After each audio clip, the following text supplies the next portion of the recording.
Star Chapter: Breakfast Conversations. The sphere glided steadily above the ruins of Atlantis, its engines humming softly in the quiet morning. In the kitchen dining area, Kira and Lena sat at a small table set with plates of scrambled eggs, toast, and fresh fruit. A pot of coffee sat between them, steam curling in the cool air.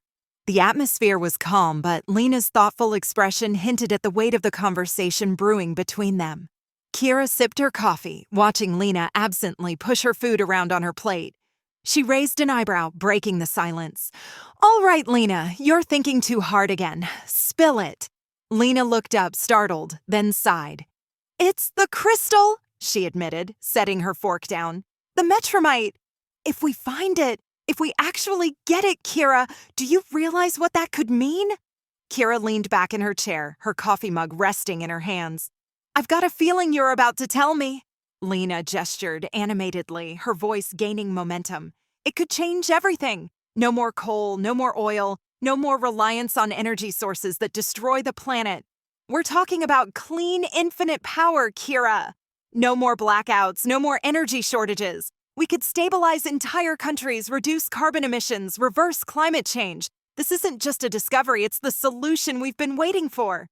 Kira studied her, her expression neutral, but her eyes sharp. "That's the best-case scenario, Lena. But you're forgetting the other side of the coin." Lena frowned. "What other side?" Kira leaned forward, setting her coffee down. "The side where the wrong people get their hands on it. You've seen how the world works. If we bring back something like this, it's not going to end up in the hands of selfless scientists or world leaders who just want to save the planet. It's going to end up as a weapon, a bargaining chip, something people will kill for." Lena opened her mouth to protest, but Kira held up a hand. "Think about it. The second we announce that we found the metromite, every government, every corporation, every power-hungry maniac out there is going to want it, and they won't care who gets hurt in the process." Lena slumped back in her chair, her enthusiasm deflating slightly. "I know. I've thought about that, Kira. But doesn't that make it even more important that we get it first, that we figure out how to use it responsibly before anyone else can abuse it?" Kira sighed, rubbing her temples. "It's a noble idea, Lena. But responsibility doesn't mean much when greed is in the picture. The metromite isn't just power, it's control. And the people who want control don't usually have the best intentions." Lena stared at her plate, her voice quieter now. "So what do we do? Leave it here? Let it stay buried forever? What if we're leaving behind the one thing that could actually fix the world?" Kira leaned forward, her tone softening. "Look, I'm not saying we leave it here, but we have to be smart about this. If we do find the crystal, we can't just rush back and hand it over to the first people who ask. We have to be careful. We have to protect it." Lena nodded slowly, her expression thoughtful. "You're right. We can't let it fall into the wrong hands. But I can't help but hope, you know?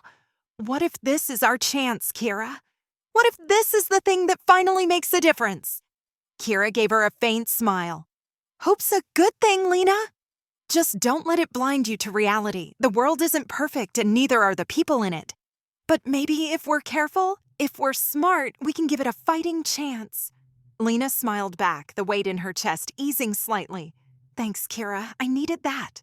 Kira raised her coffee mug in a mock toast. "That's what I'm here for. Now eat your eggs before they get cold. We've got a lot of work ahead of us." Lena laughed softly, picking up her fork. The conversation hadn't solved all her worries, but it had given her a sense of clarity. And for now, that was enough.